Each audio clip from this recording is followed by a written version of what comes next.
Bismillah ar-Rahman ar-Rahim. We have now arrived at the video where we will talk about Islam and specifically what's so special about it. And the first thing I want to talk about is the Islamic concept of God, because the Islamic concept of God is quite profound if you understand it. You see, the God of Islam is unexplainable and unimaginable. He's supposed to be the ultimate creator and the active sustainer of all creation. And he himself is supposed to be completely beyond comprehension.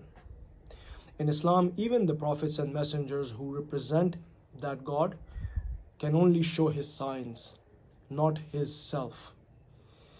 And let's think about this for a moment, right? I mean, think about the universe. Think about the scale of the universe. Think about its intricacies. Think about science's research on the smallest particle. I mean, we still don't even know what the smallest particle in the universe is. Think about the biodiversity which exists in the world. Think about the complexity of life itself. Try to grasp the physical constants of the universe, which we study in physics, right? Like the gravitational constant or the Planck's constant. And these constants are an evidence of just how fine-tuned the universe is. And without these constants being just right, Earth would not even have developed life. And compare all of this to the human. And you see, humans are just one form of creation in who knows how many. And they exist in a planet among, again, who knows how many planets there are. So how can we even associate that creator to us? No. Nothing can ever be associated to that creator. Whatever we can imagine is definitely not the creator. And in Islam, that is how God is presented. In Islam, even the word for God, Allah, is actually a title, which is made up of Al-Ilah, which means the God.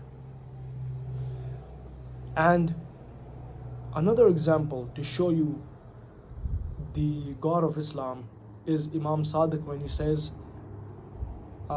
when he explains the phrase Allahu Akbar, he says that it doesn't mean that God is greatest or God is the biggest.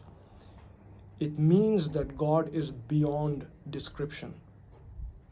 That is what Allahu Akbar means. And another description is when Amir al-Mu'mineen said, Ya huwa, man la ya'lamu ma huwa, kayfa huwa, illa huwa, which means, O he who is, and for whom no one knows what he is, and in what condition he is, except that he is. You see, agnostics actually say exactly that. They say that it's impossible for us to know who God is. Well, we agree with them. The only difference is we believe that God did not leave us without teachers. He left us with teachers who would show us his signs, and they are the prophets and the messengers. And that actually brings me to my next one, which is the prophets and the messengers, and specifically our prophet, the Prophet of Islam. You see, perhaps one of the most convincing evidences for Islam is the character and the personality of our prophet. And personally speaking, when I learned about his life, I realized that I would not find anybody more trustworthy than this person. And I found him to be the most influential person that ever existed. And that's not just me, because my knowledge is limited, but Western thinkers have talked about this. Michael Hart, for example, a historian, considers our prophet to be the most influential person in the history of humanity, even though he himself is not a Muslim. So the Prophet's character, his course of actions, and his knowledge. These are some of the biggest evidences for Islam. And we will talk about his knowledge and the knowledge of his successors as well. Another reason that I could give is just the realization of how comprehensive Islam is. Islam is perhaps the only religion which encompasses the experience of a human being completely, as an individual and as part of a community. And whatever scenario you can imagine as a human being, Islam has an answer for it. Islam doesn't ignore it. And if you look at other religions, they sometimes completely ignore large factors of the human experience. Or they address it, but not in their primary tradition. So somebody is making up that stuff very later on, but it cannot be traced back to the primary source.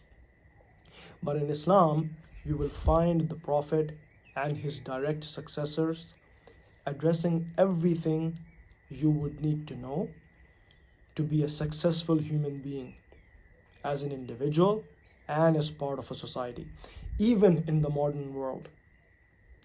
And yes, sometimes we think that Islam has too many rules, but you see, we have to understand that no system can function without regulations in place, especially something as complex as a human society. And I'll give you an example now. Consider the rules of traffic, right? The rules of traffic give us the freedom to move about and get from one place to another. Now, let's imagine that there were no rules on the road. What you would have then is the road completely blocked up by a pile of cars, and no one would have the freedom to go anywhere. So rules and regulations are essential for any advanced society to function. So these are some of the reasons why Islam is quite special. And I actually wanted to end with the story of the introduction to Islam. But since this video has become longer than I wanted to, I will address that in the next video.